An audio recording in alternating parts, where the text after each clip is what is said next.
Dealing with bees in your home or garden can be a difficult problem, especially if they're aggressive.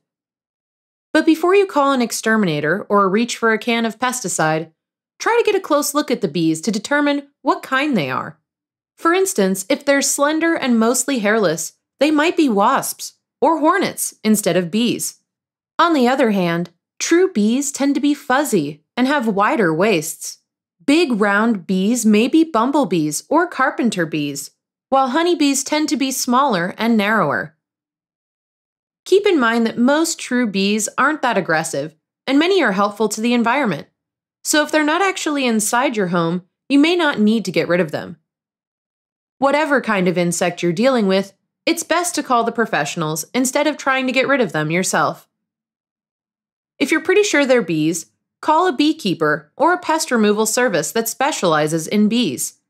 They can remove or relocate the bees safely and may even be able to repair any damage to your home, such as holes left by carpenter bees. If you think it may be wasps instead, an exterminator will know how to safely kill them and destroy the nest. A pest control professional should also make sure there's no trace of the nest left behind, since any remaining nest could actually attract more bees to the area. Depending on where you live, you might also be able to get free assistance from your local government in dealing with the bees.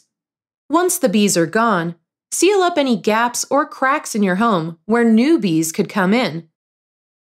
Check the area around your home for ideal nesting sites, such as hollow logs, open crawl spaces, or old rodent dens, and close them up or fill them in.